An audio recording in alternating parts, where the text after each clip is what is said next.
Israeli forces have begun their operation in Rafah, the last Hamas stronghold in the Gaza Strip. And the IDF is calling on Gazans to seek shelter in humanitarian safe zones. Well, the operation comes as ceasefire negotiations hit a roadblock. Hamas claimed that it accepted an Israeli proposal. The truth is, it added new conditions unacceptable to the Jewish state. Chris Mitchell reports from Jerusalem.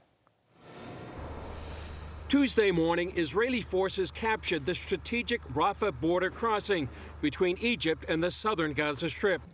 Israeli armored vehicles also reach the Philadelphia corridor, the location of many smuggling tunnels that bring in arms and ammunition for Hamas. The operation began after Hamas claimed to accept a ceasefire agreement, but Israel said it's not the proposal they offered.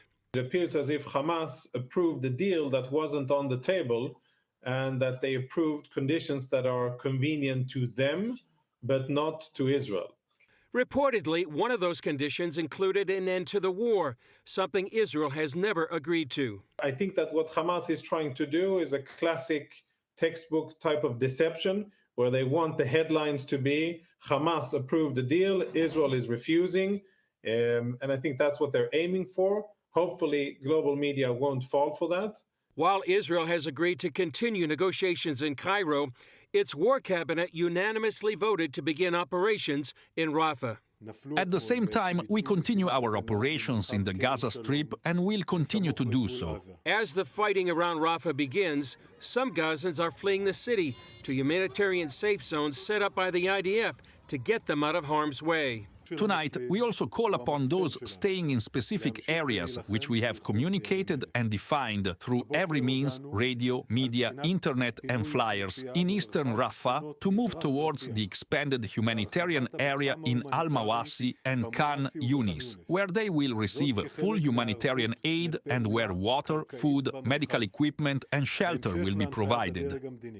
Former IDF spokesman Jonathan Conricus explains the challenges facing the IDF in Rafah. First of all, the IDF has telegraphed its intentions for more than 4 months. So the enemy should be very well prepared and anticipating the attack. Second, densely populated urban terrain with an enemy that uses civilian infrastructure in order to fight from. So it's going to be as challenging as Gaza City and Khan Yunis, and perhaps even more. Before the operation, this video surfaced of soldiers praying and blowing the shofar. Monday, President Biden warned Israel's Benjamin Netanyahu against a full-scale invasion of Rafah. In Washington today, President Biden will speak at the annual Holocaust Memorial Ceremony on Capitol Hill, citing the moral duty of people and nations to combat rising anti-Semitism. With threats against Jews spiking, the U.S. government is making an extra $400 million available to places like synagogues to increase their security. Just this past Saturday, 3 synagogues in New York City received bomb threats.